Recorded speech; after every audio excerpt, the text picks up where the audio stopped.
Have you ever noticed how the room feels colder when you're broken? Have you ever reached out a hand, bleeding and shaking, only to watch the person you love most turn around and walk away? It is a specific kind of silence, the kind that follows a scream that no one heard. We are taught that love is a harbor. We are told that when the storm hits, the people who claim to love us will be the ones holding the umbrella. But what if that is a lie? What if the very thing that makes you human, your pain, your vulnerability, your darkness, is actually the thing that repels them? Today, we are going to step into the shadows. We are going to dissect the raw, uncomfortable truth about human nature. Why do they leave? Why does your need for them seem to kill their desire for you? This is not a video about how to keep them. This is a video about why they already went. Take a deep breath and let the darkness in. There is a dark psychological truth that hides behind the smile of your best friend. It is a truth so ugly that most of us spend our entire lives denying it. Here it is. Empathy is not a bottomless well. It is a transaction. For most people, kindness is an investment. They give you love, attention, and time with a silent, subconscious expectation that they will receive something in return. Usually, that return is your happiness, your utility, your ability to make them feel good. When you're functioning well, when you are funny and bright and successful, you are a high-yield asset. You make them feel interesting by association. But the moment you break, the moment you collapse under the weight of life and become the one who needs, you become a liability. Think about it. Have you ever had a friend who was going through a terrible phase? Maybe a divorce or a loss or severe depression. At first you rallied. You sent the texts. You brought the food. But after a month, 2 months, did you start to feel a heavy, dragging sensation in your chest every time their name lit up your phone? Did you start to hesitate? You hated yourself for it, didn't you? You felt guilty. But that hesitation wasn't cruelty. It was your brain's survival mechanism kicking in. Your subconscious was calculating the cost. It was realizing that you were pouring energy into a bucket that had a hole in the bottom, and you were terrified that you would run dry yourself. This is the first dark truth. People do not leave because they are evil. They leave because they are exhausted by your reality. Let me tell you a story about a man named David. David was the guy everyone called. If your car broke down at 3 a.m., David came. If you needed to move a couch, David was there. He was a pillar, the rock. He made everyone feel safe because he never seemed to need anything himself. Then David's wife got sick. It was sudden and aggressive. The medical bills piled up. David crumbled. He stopped calling his friends to check on them. He started calling them to ask for help, to vent about the doctors, to cry about his fear. For the first 2 weeks, his phone blew up, but by the 3rd week, the silence began. The text became shorter. Thinking of you, bro. Let me know if you need anything. But nobody came because David had switched roles. He was no longer the giver. He was the taker. And in the economy of human psychology, takers are eventually abandoned. Why does this hurt so much? Because we believe in the fantasy of unconditional love. We believe that if we love someone, their pain becomes our pain. But biology doesn't work that way. Biology screams, protect yourself first. When you are drowning, you don't look beautiful. You look dangerous. And the people standing on the shore, they are terrified that if they reach out their hand, you will pull them under with you. So they step back, they watch, and eventually they walk away, leaving you to the waves. Are you beginning to see the pattern? But the cost of empathy is only the beginning. The real reason they leave is far more selfish. If you want to know why someone leaves when you are at your lowest, you have to understand a concept called the shadow self. Every single person you know carries a suitcase of repressed trauma. They have fears they refuse to name, sadness they refuse to feel, and a darkness they keep locked in the basement of their psyche. They build a life of distractions, work, parties, small talk, to keep that basement door shut. When you are happy and successful, you are a distraction. You are fun. You help them ignore the door. But when you are truly suffering, when you are raw, open, and bleeding, you become a mirror. Your pain forces them to look at themselves. This is a second dark truth. People do not abandon you because you are weak. They abandon you because you are a reminder of the weakness they refuse to face. Imagine a woman named Sarah. Sarah had a perfect life on Instagram. She had the husband, the house, the dog. She was the queen of positivity. Good vibes only, she used to say. Then her best friend, Elena, lost her job and went into a deep depression. Elena stopped showering. She stopped pretending. She would sit on Sarah's cream-colored couch and stare at the wall, talking about how meaningless life felt. She didn't want advice. She just wanted to be seen. Sarah tried to be supportive. She brought herbal tea. She listened, but inside, Sarah was panicking. Every word Elena spoke about the void, about the futility of effort, about the darkness lurking beneath the surface, it resonated. It echoed. Sarah started to feel that same darkness creeping up her own throat. She remembered the dreams she gave up. She remembered the loneliness in her marriage. Elena's pain was contagious. It was a virus. So Sarah stopped inviting Elena over. She told herself it was because Elena was too negative. She told herself she needed to protect her energy. But the truth? She ran away because she was afraid that if she looked into Elena's sad eye for one more second, she would see her own reflection staring back. And she could not handle that. We often think that sharing our pain brings us closer. It doesn't. Not with everyone. For the average person, your deep, authentic pain is an insult to their carefully constructed delusion. They are working so hard to pretend that everything is fine. And here you are, screaming that everything is not fine. You are ruining the movie they are watching. Have you ever felt like you were too much for someone? Like your sadness was an inconvenience? That is because to them it is. You are asking them to stop lying to themselves. You are asking them to leave the sunny surface and dive into the deep, cold water with you. And they hate you for it. They resent you for being the canary in the coal mine. They resent you for proving that the world can be cruel. So they shut the door. They ghost you. They say, I just can't deal with this right now. And what they really mean is, I can't deal with me right now, and you are making me have to. It is a devastating realization. To know that your grief is not just your own, but a weapon that pushes people away. But there is something even darker lurking beneath the surface. Something predatory. The mirror breaks them. But what happens when they realize they can feed on you instead? We like to believe that predators are monsters in masks. We think they look scary, that we can spot them.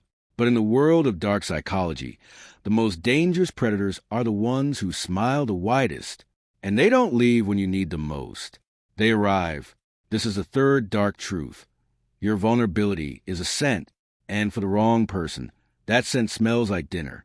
When you are broken, when you are desperate for validation, for help, for love, you lower your defenses. You stop filtering people. You stop checking for red flags because you are just so grateful someone is standing there. You become hypervigilant, yes, but you are also starved for connection. And this creates a perfect storm for a specific type of personality, the dark empath or the covert narcissist. Let's talk about Mark. Mark was a guy who had always struggled with self-esteem. He had a rough breakup and felt like he was worthless. He posted about it online, raw and exposed. He just wanted someone to tell him he mattered. Enter Anna. Anna didn't post generic, stay strong comments. She messaged him privately. She listened for hours. She told him things no one else had ever told him. She said, I can't believe they treated you that way. You are the most interesting person I've ever met. They didn't deserve you. Mark felt like he was floating. He thought he had found his savior. But Anna wasn't there to save him. Anna was there because she sensed a vacuum. Mark had no boundaries. He was desperate to be needed. Anna saw a supply of attention that was easy to extract. For months, she built him up only to tear him down slightly, then build him up again. She isolated him from his remaining friends because they didn't understand him like she did. She turned his vulnerability into a cage. Mark thought she was staying when he needed her most, but in reality, she was feeding on him. This is the trap. When you are drowning, you don't care who pulls you up. You don't check if they are pulling you up to safety or pulling you up to drown you later. The dark psychological reality is that desperate people attract manipulative people. Why? Because manipulation requires a gap. It requires a need. And when you are in crisis, your need is infinite. This is why so many people find themselves in toxic relationships right after a tragedy. It is why the grieving, the heartbroken, and the lonely are often targeted. You're not looking for a partner. You are looking for a painkiller. And predators are more than happy to sell you the fake cure. So, some people leave because they are selfish. Others leave because they are scared. But a third group, they stay, and they make the nightmare worse. Which is more terrifying, to be alone in the dark, or to realize the hand holding yours is holding a knife. But the horror doesn't end with predators. There's a cold, mathematical reason why the good people leave too, and it is hidden in our biology. We like to think we have evolved. We like to think we are civilized beings who rise above our animal instincts. We tell ourselves we are not beasts. But when the chips are down, when the situation becomes critical, our lizard brain takes the wheel. This is a fourth dark truth. Deep in your DNA, you are programmed to abandon the weak to save the strong. Evolution is a brutal accountant. It cares about one thing: survival. In the ancient tribes, if a member became sick, injured, or mentally broken, they became a threat to the entire group. They couldn't hunt. They couldn't fight. They slowed everyone down. They attracted predators. The tribes that carried the weak often didn't survive. The tribes that cut them loose did. That instinct is still alive in us today. It is buried under layers of politeness and social etiquette, but it is there. When you enter a state of chronic crisis, when you are constantly needy, constantly depressed, constantly struggling, you trigger the abandonment protocol in the people around you. They may not admit it to themselves. They may say, "We just drifted apart." But subconsciously, they are cutting the dead weight so they can keep swimming. I want you to think about a corporate environment. This is where we see this most clearly. Imagine a team working on a massive project. Suddenly, one team member has a mental breakdown. They stop performing. They start crying in meetings. They need constant reassurance. At first, the team is sympathetic. But as the deadline looms, the sympathy turns to resentment. The other team members start working late to cover the gaps. They start whispering, "Why can't he just pull it together? He's dragging us all down." Eventually, that person is fired or quietly pushed out. Is it cruel? Yes. Is it unfair? Often. But it is efficient. We apply the same logic to our personal lives, just more subtly. When you are the weak link, when you're the one who is always sad, always the victim, always the one with the problem, you become a risk to the emotional stability of the tribe. Your friends start to feel that their own stability is being compromised. Their instincts scream, "Get out before you sink with the ship." It is a horrifying thought, isn't it? To realize that the people you trusted are biologically wired to let you die if it means they can live. It makes you question every friendship you have ever had. Were they loving you, or were they just tolerating you because you were strong enough to keep up? This is the pain of being the burden. You feel it in their hesitation. You feel it in the way they look at their watch when you start to cry. You are no longer a person to them. You are a problem to be solved or a threat to be avoided. So they leave. They prioritize their survival over your suffering. And the worst part, if you were in their shoes, staring at someone who was dragging you down into the abyss, you might do the exact same thing. We are all just animals pretending to be angels. And when the light fades, the beast comes out. We have talked about empathy, mirrors, predators, and evolution. But there is one final betrayal, one that comes from within. There's a paradox in human psychology that is almost impossible to accept, especially when you are the one suffering.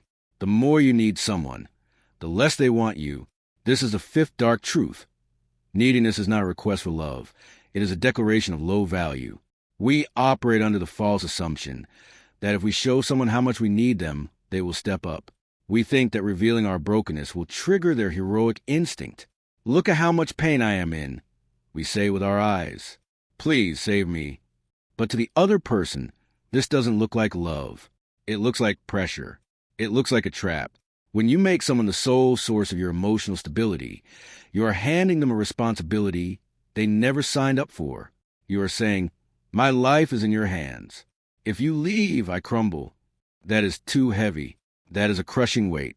And the universal reaction to a crushing weight is to drop it. Consider a relationship where one partner is deeply insecure. Let's call him Tom. Tom is terrified of being abandoned, so he texts his girlfriend constantly. He needs reassurance every hour. Do you still love me? Are you mad at me? When she goes out with friends, he panics. He thinks these behaviors are proof of his love. He thinks he is showing how much she matters to him. But what does his girlfriend feel? She feels suffocated. She feels like she is being smothered. She feels that she cannot breathe without Tom analyzing her breath. Tom's neediness creates a vacuum. He is taking all the air in the room, and she is gasping. So what does she do? She leaves. And the moment she leaves, Tom screams, "See? I knew you would leave me." But she didn't leave because she didn't love him. She left because he needed her too much. When you are in a state of crisis, you become Tom. You become the vortex. You suck the energy out of the room because you are empty. You are desperate to be filled. And people can feel that hunger. It repels them. It scares them. It makes them feel that if they get too close, they will be consumed. There's a concept called the scarcity principle. When something is abundant, we value it less. When something is scarce, we value it more. But you have applied this backwards. You think that by making your time and your attention scarce, by withholding it when you are hurt, you make them want you. No, by making your need abundant, you make yourself cheap. You are everywhere, all at once, demanding attention. You are the item on the clearance rack that is falling apart, marked down to 0. Nobody fights for the broken thing on the clearance rack. They walk past it to look at the shiny, new, intact things. This is the hardest pill to swallow. You are driving them away with the very hands you are reaching out with. You are pushing them off the cliff while screaming at them to save you from falling. And the tragedy? You can't stop, because when you are drowning, you don't have the luxury of dignity. You just grab, and by grabbing, you ensure that you will drown alone. Is there any way out of this cycle? Or are we doomed to be abandoned the moment we bleed? We live our lives based on invisible contracts. We sign these contracts in our heads. I will be there for you when you are sick, so you must be there for me when I am sad. I listened to you cry for 3 hours, so now you owe me 3 hours of your time. We believe that relationships are a ledger, credits and debits. This is the sixth dark truth. There is no contract. The ledger does not exist. You are the only one holding the pen. When you are at your lowest, when you are waiting for people you help to return the favor, you are waiting for a ghost. You are expecting them to honor a deal they never signed. Let me tell you the story of Marcus and Elena. They were best friends for 10 years. Elena paid for Marcus's tuition when he had no money. She saved him. Years later, Elena was diagnosed with a chronic illness that left her better than much of the time. She waited for Marcus. She thought, he owes me. I saved his life. But Marcus didn't come. He was busy with his new career, his new girlfriend, his new life. When Elena finally confronted him, he said, "I'm sorry, I just have a lot on my plate." Elena was destroyed. She felt betrayed. She felt robbed. But the truth is, Marcus never agreed to the debt. Gratitude is not a binding legal document. It is a fleeting emotion. And for many, it fades much faster than we would like to admit. We get angry at the people who leave. We call them toxic. We call them users. But are they really? Or are they just refusing to play a game we invented? We think that because we suffer for someone, they are obligated to suffer for us. But suffering is not a currency that buys loyalty. In fact, the more you point out how much you did for them, the faster they run. Because now you are not just a friend in need. You are a creditor. And nobody likes a creditor. When you are in pain, you tend to tally up the scorecard. After all I did for him, after I forgave her, after I supported them, this internal monologue is poison. It turns your grief into resentment. And resentment is the most repelling odor in the human psychological spectrum. You sit there, bleeding, counting your coins, wondering why no one is paying up. But they aren't paying because there is no price on their head. They are free agents. They can walk away whenever the cost of staying gets too high. And the cost to stay with a calculating, wounded, scorekeeping victim is very, very high. You have to realize that the contract is a fantasy. It is a story we tell children to make them feel safe. If you are a good boy, good things will happen. If you share your toys, they will share theirs. But the adult world is not a playground. It is a jungle. And in the jungle, the one who bleeds gets eaten even by the pack they raised. So what is left? If empathy is a transaction, if neediness repels, if the contract is fake, is there any hope? We are approaching the end.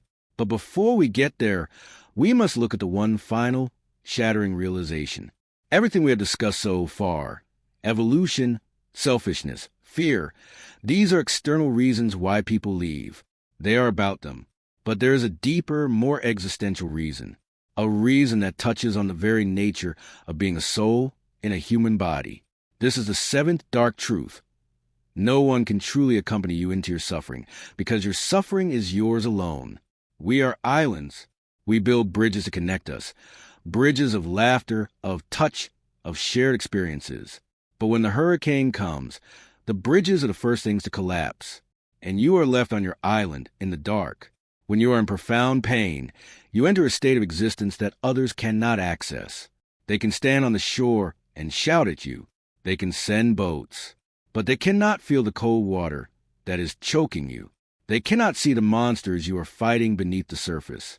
Because of this, their presence becomes useless. You realize in your darkest moments that they are just actors in a play. They are saying the lines, "I'm here for you." But the tone is wrong. The eyes are empty. They don't get it. They can't get it. And that gap, that fundamental inability of one consciousness to fully merge with another, that gap becomes an unbridgeable chasm. I remember speaking to a woman who had lost a child. She told me, "My husband held me while I cried. He brought me food. He slept on the floor next to the bed. But I have never felt more alone in my life. Because he was sad for me. He wasn't sad as me. He could go to sleep and forget for a few hours. I couldn't. He could watch a movie and escape. I couldn't. He was a tourist in my grief. And I hated him for it. That is the brutal reality. The people who stay often feel like intruders. The people who leave feel like traitors. Either way, you are alone. We are all locked in our own skulls. We are screaming behind glass walls. When you are happy, the glass is transparent. You can see them, and they can see you. You can mime, "I love you," and it feels real.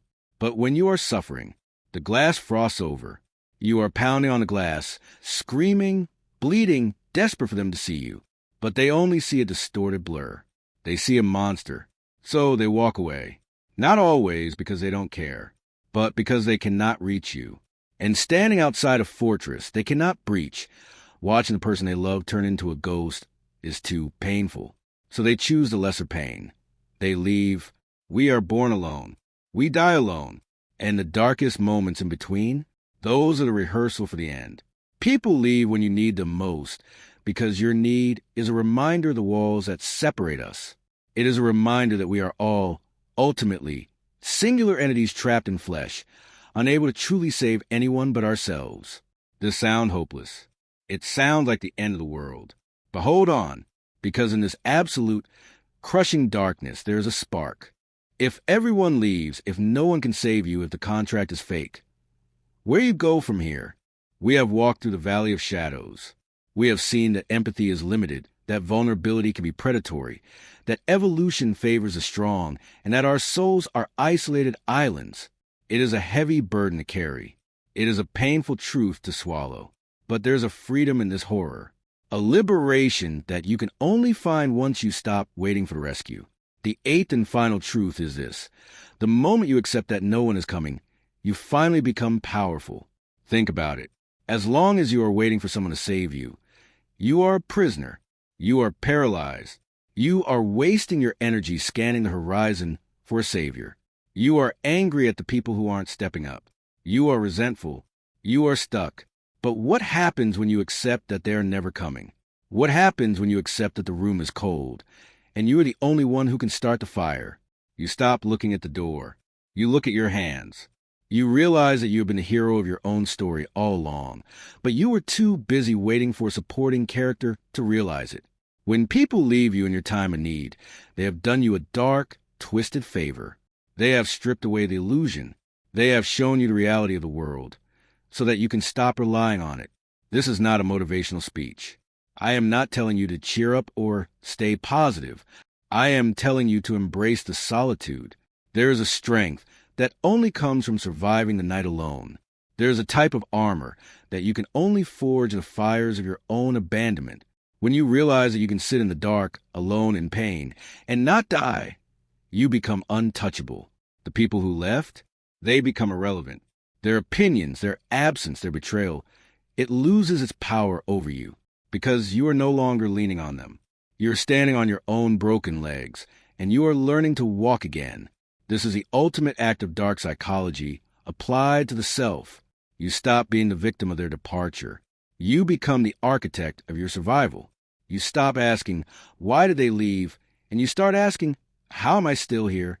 The answer is in your blood. It is in your bones. You are here because you are stronger than the pain. You are here because deep down beneath the trauma and the neediness, there's a core of steel that doesn't care if they leave. The pain of abandonment is the death of the child within you who believed in fairy tales. And from that death, a warrior is born. A warrior who knows that everyone leaves eventually. Everyone dies. Everyone betrays. But you remain. So let them leave. Let them turn their backs. Let them choose their comfort over your suffering. Let them be weak. Because in their absence, you'll find a space that is entirely yours. A space where you don't have to perform. A space where you don't have to beg. A space where you can finally confront the darkness without fear. Because you have already faced the worst thing imaginable, being alone in the abyss. And you survived. Stop waiting for the light. Learn to see in the dark. Because when you need them most, they will leave. And that is exactly when you'll find out who you really are.